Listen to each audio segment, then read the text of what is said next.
operation inside and the customers and marketplace on the outside. Now the question is, how do you do this? Well, if you want to know how to come to it, we're having the Senior HR Executive Program the second week of January. No, just... okay, I'm not going to go... I'm just going to... Oh, I have numbers. Okay, so that's supposed to say, trust me. What we found is that HR professionals or line executives functioning as executives over the organization, over the human side of the business, have 6 capabilities they need to have fundamentally. Now, we're not going to talk through all of these, but I am going to focus on one, the strategic architect, because that's the role of leaders and HR executives in making sure the strategy is correctly formulated and implemented. Now, and then you have culture change, the way we talked about it with FedEx, then making sure you design the organization that's consistent with the strategy and the culture you need to have. Then you need to get stuff done, you need to know the business, and you need to be obnoxious, demanding, and focused on making sure you get results. Now, this is some numbers I do want to focus on, because this slide, I think, represents a major agenda that redefines a little bit how we think about breaking down the boundaries between the inside and the outside, and the role that leaders play and HR managers should play in helping that agenda to occur. Now, the top line says that 18% of business performance can be predicted by the combination of what we call strategic agility and the other factor, statistical factor, that's part of this overall factor called engaging customers. So the combination of these 2 factors can predict 18% of a company's performance. Now, this score along this side says how well these are done. This is a 360 evaluation that was done by line executives and by senior HR executives in evaluating HR practices. So notice that neither one of these are done terrifically well. But the key, that's the first thing. So neither one of them are done terrifically well. And 56 and 44%, they both have about the same impact of business performance. That is, you can kind of equally divide that 18 into these 2 pieces. The first part of the strategic architecture role that we talked about here, the first half of the strategic architecture role, is pretty basic stuff. We know that. Do you have a vision for the future? Do you help us translate the vision to a business strategy, and you translate the business strategy into annual goals? That's pretty straightforward stuff. And we do that kind of at a medium level. On the other hand, the second part of that strategic architecture factor is what we call engaging customers. And this becomes a very, very interesting, I believe, issue. Let me explain what the issue is, and then look at the statistics behind it, and then what we do with the statistics. In the high-performing firms, notice this is not done in all firms, but in high-performing firms, leaders and HR professionals facilitate, bring external customer information into the firm and disseminate it. As they disseminate that customer information, the second bullet point is that then facilitates the integration of cross-department activities. So they bring information into the firm, they disseminate it, and use customer information as the basis for integration, cooperation, and integrated action throughout the firm. Finally, now notice that's not, co-creation is part of this, but the issue is to get that customer information disseminated broadly and widely throughout the organization, not just through marketing, not just through manufacturing, not just through engineering, but throughout the organization, so that common customer paradigm is shared throughout the organization. The last element down here that we kind of looked at, we didn't quite understand it, is to reduce low value added work. Now, the question is, of course, what does reducing low value added work have to do with disseminating customer information? That's the interesting intellectual question. Why is it that you'd find in the same statistical factor, reducing low value added work combined with disseminating customer information throughout the organization? Why would you find those in the same place? Well, let me ask you a question. Let me give you the concept first. Have any of you ever gone, come home at the end of the day, and your best friend meets you at the door, and best friend's really glad to see you, and says, arf, arf, arf, arf. No, I mean, it's not that best friend. It's another best friend. That's my, that was a little bit of a joke, sorry.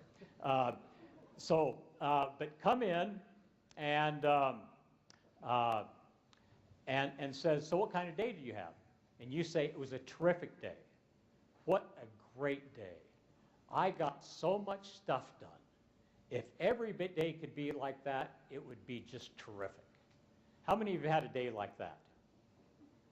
I assume almost every one of us have a day like that.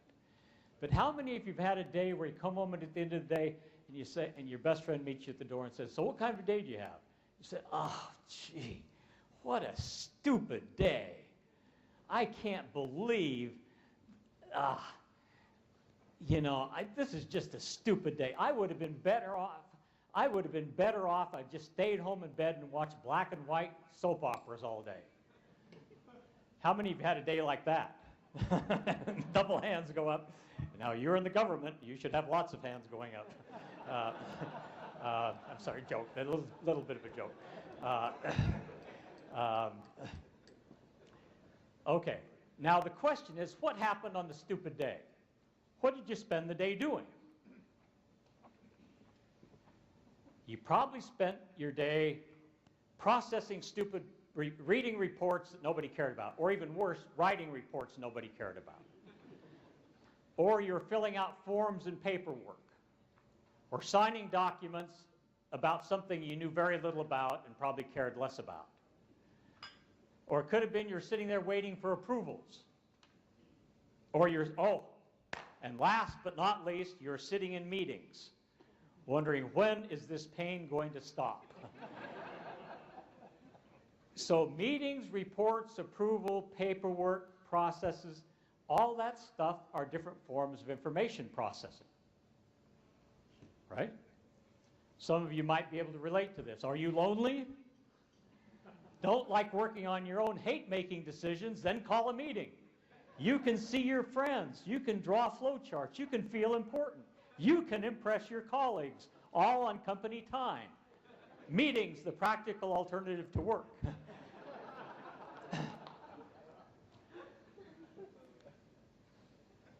Now, the point is that when you get the dissemination of in order to disseminate customer information widely and broadly, what must you first do? Organizations can only process so much information. If you're going to try to infuse the organization with a new informational paradigm around the customers, markets, competitors, first you've got to get rid of some of the stupid information that permeates almost every organization in the world. So you got to get those in balance. So the question is, first you got to get rid of the stupid work, and then you can infuse it with smart work. Now the question is, how do you get that to happen? Statistically, we know now that that's important. Of the total impact of strategic issues, about half of the total impact of strategic issues on business performance is accounted for in the high-performing firms by getting this agenda to happen, by getting the low-performing work out and getting the high-performing information in. around the marketplace. Now, what makes this, I hope, more interesting is that number, that 3.44, is the worst number in the entire research survey. It's the worst thing that organizations do. And still, when it's done well, it counts for a lot of performance. Now, what do you call something that is not well done systemically throughout the world, but when it is done really well, it creates high performance? What do you call that? Yeah, somebody said, call it opportunity, competitive advantage, opportunity to be ahead of your competition.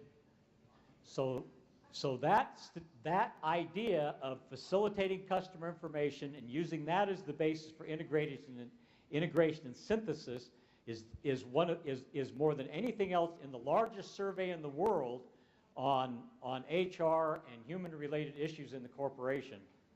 That's the primary finding, I believe, because it identifies what's important that is not generally done very well. So therefore, if you can do it well, that puts you into the high-performance category.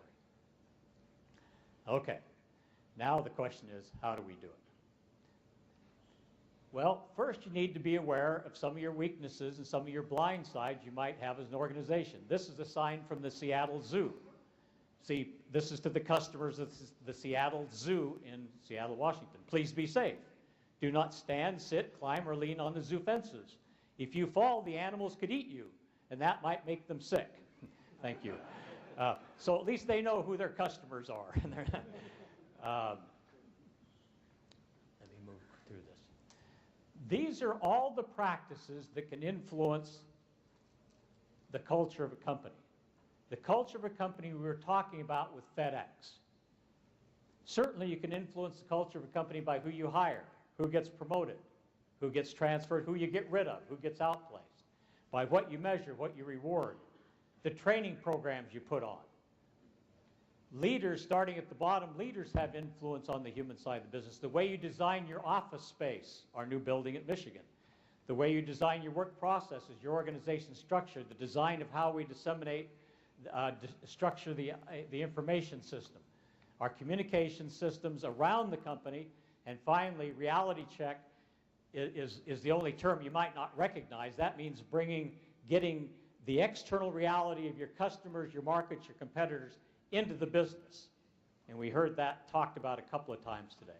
So how do you get that reality into the hearts and minds of your people? Now, those are all the practices that can influence the culture of a company. One other research project we undertook is which ones of those do you think has most impact on creating the high-performance culture? Look what's on the list. Measurement rewards, organization structure and process design, recruitments, promotions, leadership. So which of these do you think has greatest impact on the hearts and minds of your people that will engage them in becoming high performance? It's interesting, isn't it? Almost always, people will immediately go to leadership and communications. And it is important. It's so important that it's number 2. It's not number 4, but it's number 2. But leaders have to communicate well. So what's number 1? Well, actually, number 3 is measurement, rewards, promotions, training, and development. It's all the HR stuff. But what's number 1? Well, actually, number 4 is organization structure and design. The intersection of how work processes are organized and how the organization structure is built around them to make those processes happen. What's number 1? By the way, I'm leading the witness. The last one is the physical setting. Now, if you how many of you have moved to open office space in the last 10 years, where you've opened up your offices and have made them more transparent? Okay, we see that's about right. Normally we see about 20% of companies around the world are moving more towards office space, and that changes the culture of a company. It makes it more transparent, more able to integrate, share information, and collaborate.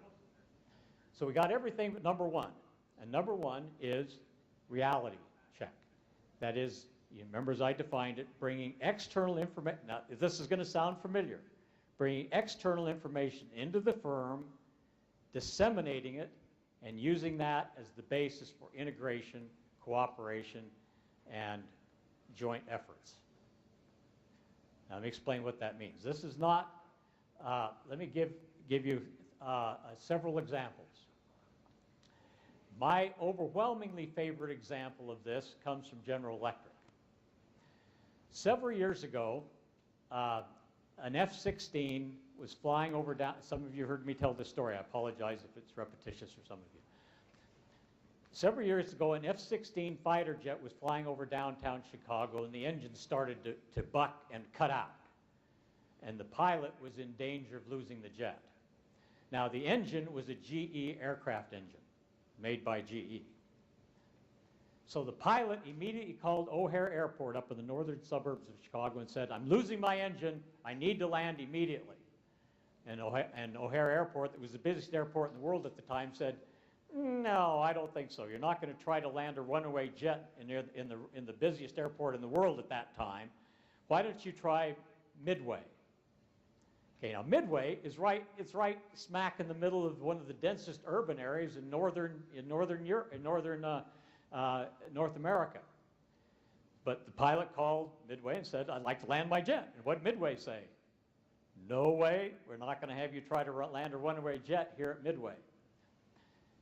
And they said, "Well, where am I going to go?" "Well, why don't you try Meigs Field?" Now, Meigs Field is a small landing field on the south side of Chicago, but it's right up against Lake Michigan. So why did they want him to go to Meigs Field?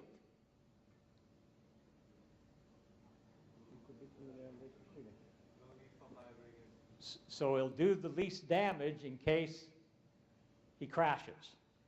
Though the pilot, all this happened in a matter of seconds, and most military men are religious, by the way.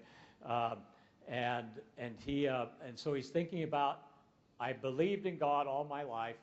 Now I wonder what it'll be like to meet him." So he's thinking about what it's going to be like to die. And the third thing he's thinking about is what will happen to his family if he's dead.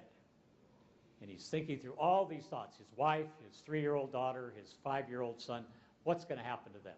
So those are the thoughts, and you know, the adrenaline's kicking in at 100 miles an hour, but that's the thought that's going through his head. And as he begins to make the approach with all these thoughts, all this intensity going through his head, the control tower for Meigs comes on and says, "Pilot," and he's about a minute and a half from landing, "could you tell us what the engine was like before it stopped?" He says, "What?" By the way, why do they want to have this conversation with him?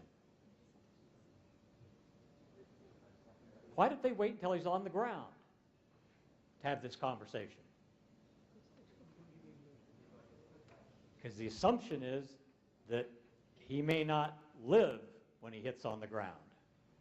And so they want to make sure it's recorded on the black box before he hits the ground. Now, he sees through this, and he's not very excited about this last discussion. You know, because here comes the control tower for Meigs, and what are they saying? It says, "Look, take your mind off of what you're trying to do for a minute. You know, take your mind off of trying to land the plane. Don't think right now what it's going to be like to meet God and being burned alive. Don't think about your wife. Don't think about your children. We'd like to have your last few seconds on Earth be a contribution to GE's quality control program." And he puts together and he says, "That engine, let me tell you what I think about engine. That," you know, really, really bad words. He just ripped into that engine. Said, "You can take that engine and shove it."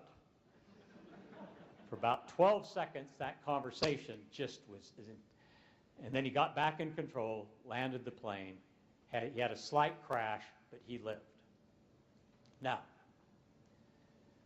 3 weeks later, the GE aircraft engine plant down in Cincinnati, Ohio, where that engine had been made, the plant manager gets a copy of this, calls up and tries to get a copy of this recording.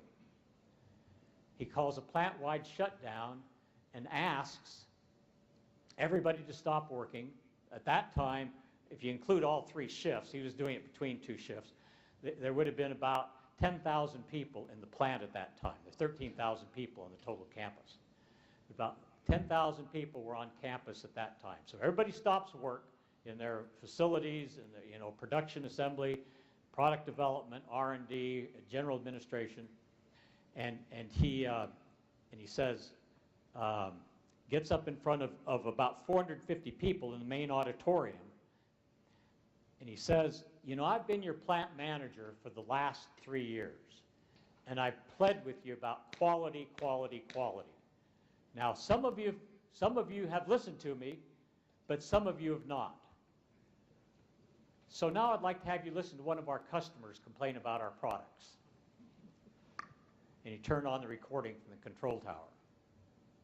And the first thing they hear, now they'd all known that this had happened, but nobody would hear the actual voice of the customer. And the first thing they hear is that engine. Let me tell you what I think about that engine. You can take that engine and shove it.